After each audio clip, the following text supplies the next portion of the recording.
नमस्कार। आइए सुनते हैं जिउतिया व्रत कथा। चीलो सियारो की कथा। जीवित पुत्रिका व्रत में चीलो सियारो की एक कथा भी सुनी जाती है। वह संक्षेप में इस प्रकार से है। एक वन में सेमर के पेड़ पर एक चील रहती थी। पास ही झाड़ी में एक सियारन भी रहती थी। दोनों में खूब पटती थी। चीलो जो कुछ भी खाने को लेकर आती उसमें से सियारन के लिए जरूर हिस्सा रखती। सियारन भी चीलों का ऐसा ही ध्यान रखती। इस तरह दोनों के जीवन आनंद से कट रहे थे। एक बार वन के पास गांव में औरतें जिउतिया के पूजा की तैयारी कर रही थी। चीलों ने उसे बड़े ध्यान से देखा और अपनी सखी सियारों को भी बताया। फिर चीलों सियारों ने तय किया कि वे भी यह व्रत करेंगी। सियारों और चीलों ने जिउतिया का व्रत रखा। बड़ी निष्ठा और लगन से दोनों दिन भर भूखे प्यासे मंगल कामना करत व्रत में रही, मगर रात होते ही सियारिन को भूख प्यास सताने लगी। जब बर्दाश्त न हुआ तो जंगल में जाके उसने मांस और हड्डी पेट भर कर खाया। चीलों ने हड्डी चबाने के कड़ कड़ की आवाज़ सुनी तो पूछा कि यह कैसी आवाज़ है। सियारिन ने कह दिया, बहन, भूख के मारे पेट गुड़गुड़ा रहा है, यह उसी की आवाज़ है। मगर चील्हों को पता चल गया। उसने सियारिन को खूब लताड़ा कि जब व्रत नहीं हो सकता तो संकल्प क्यों लिया था। सियारिन लजा गई, पर व्रत भंग हो चुका था। चील्हों रात भर भूखे प्यासे रहकर व्रत पूरा की। अगले जन्म में दोनों मनुष्य रूप में राजकुमारी बनकर सगी बहनें हुई। सियारिन बड़ी बहन हुई और उसकी शादी एक राजकुमार से हुई। चील्हों छोटी बहन हुई, उसकी शादी उसी राज्य के मंत्री पुत्र से हुई।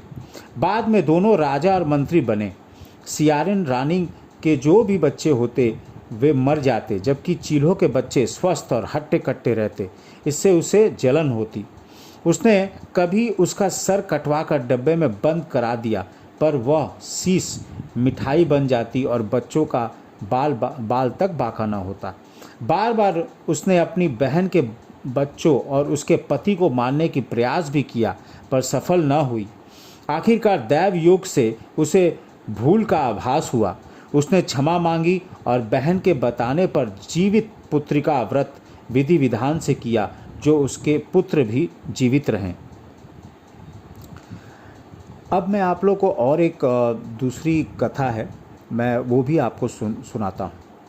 गंधर्वों के राजकुमार का नाम जीमुतवाहन था। वे बड़े उदार और परोपकारी थे। जीमुतवाहन के पिता ने वृद्धावस्था में वनप्रस्थ आश्रम में जाते समय इनको राज सिंहासन पर बैठाया, किंतु इसका मन राजपाट में नहीं लगता था। वह राज्य का भार अपने भाइयों पर छोड़कर स्वयं वन में पिता की सेवा करने चले गए। वन में ही जीमुतवाहन को मल्यवती नामक राज्य कन्या से भेंट हुई और दोनों में प्रेम हो गया। एक दिन जब वन में भ्रमण करते हुए जीमुतवाहन काफ़ी आगे चले गए, तब उन्हें एक वृद्धा विलाप करते हुए दिखी। पूछने पर वृद्धा ने रोते हुए बताया, मैं नाग वंश की स्त्री हूँ, मुझे एक ही पुत्र है। पक्षीराज गरुड़ के कोप से मुक्ति दिलाने के लिए नागों ने यह व्यवस्था की है। वे गरुड़ को प्रतिदिन भक्षण हेतु एक युवा नाग सौंपते हैं। आज मेरे पुत्र शंखचूड़ की बलि का दिन है। आज मेरे पुत्र के जीवन पर संकट है और थोड़ी देर बाद ही मैं पुत्र विहीन हो जाऊंगी। एक स्त्री के लिए इससे बड़ा दुख क्या होगा कि उसके जीते जी उसका पुत्र न रहे। जीमुतवाहन को यह सुनकर बड़ा दुख हुआ।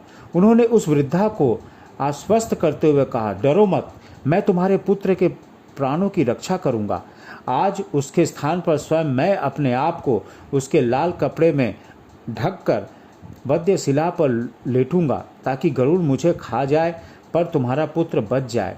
इतना कहकर जीमुतवाहन ने शंखचूड़ के हाथ से लाल कपड़ा ले लिया और वे उसे लपेटकर गरुड़ को बलि देने के लिए चुनी गई वध्यशिला पर लेट गए। नियत समय पर गरुड़ बड़े वेग से आए और वे लाल कपड़े में ढके जीमुतवाहन को पंजे में दबोचकर पहाड़ के शिखर पर जाकर बैठ गए। गरुड़ ने अपनी कठोर चोंच का प्रहार किया और जीमुतवाहन के शरीर से मांस का बड़ा हिस्सा नोच लिया। इसकी पीड़ा से जीमुतवाहन की आंखों से आंसू बह निकले और वह दर्द से कराहने लगा। अपने पंजों में जकड़े प्राणी की आंखों में से आंसू और मुंह से कराह सुनकर गरुड़ बड़े आश्चर्य में पड़ गए, क्योंकि ऐसा पहले कभी न हुआ था। उन्होंने जीमूतवाहन से उनका परिचय पूछा। जीमूतवाहन ने सारा किस्सा कह सुनाया कि कैसे एक स्त्री के पुत्र की रक्षा के लिए वह अपने प्राण देने आए हैं। आप मुझे खाकर भूख शांत करें। गरुड़ उनकी बहादुरी और दूसरे की प्राण रक्षा के लिए स्वयं का बलिदान देने की हिम्मत से बहुत प्रभावित हुए। उन्हें स्वयं पर पछतावा होने लगा। वह सोचने लगे कि एक यह मनुष्य है जो दूसरे के पुत्र की रक्षा के लिए स्वयं की बलि दे रहा है, और एक मैं हूँ जो देवों के संरक्षण में हूँ किंतु दूसरों की संतान की बलि ले रहा हूँ। उन्होंने जीमूतवाहन को मुक्त कर दिया। गरुड़ ने कहा, हे उत्तम मनुष्य, मैं तुम्हारी भावना और त्याग से बहुत प्रसन्न हूँ। मैंने तुम्हारे शरीर पर जो घाव किए हैं उसे ठीक कर देता हूँ। तुम अपनी प्रसन्नता के लिए मुझसे कोई वरदान मांग लो। राजा जीमूतवाहन ने कहा कि हे पक्षीराज, आप तो सर्व समर्थ हैं। यदि आप प्रसन्न हैं और वरदान देना चाहते हैं तो आप सर्पों को अपना आहार बनाना छोड़ दें। आपने अब तक के जितने भी प्राण लिए हैं उन्हें जीवन प्रदान करें। गरुड़ ने सबको जीवन दान दे दिया और नागों की बलि न लेने का वरदान भी दिया। इस प्रकार जीमूतवाहन के साहस से नाग जाति की रक्षा हुई। गरुड़ ने कहा, तुम्हारे जैसी इच्छा वैसी ही होगा। हे राजा, जो स्त्री तुम्हारे इस बलिदान की कथा सुनेगी और विधि पूर्वक व्रत का पालन करेगी, उसकी संतान मृत्यु के मुख से भी निकल आएगी। तब से ही पुत्र की रक्षा हेतु जीमूतवाहन की पूजा की प्रथा शुरू हो गई। यह कथा कैलाश पर्वत पर भगवान शंकर ने माता पार्वती को सुनाई थी। जीवित पुत्रिका के दिन भगवान श्री गणेश, माता पार्वती और शिव जी की पूजा एवं ध्यान के बाद ऊपर बताई गई व्रत कथा भी सुननी चाहिए।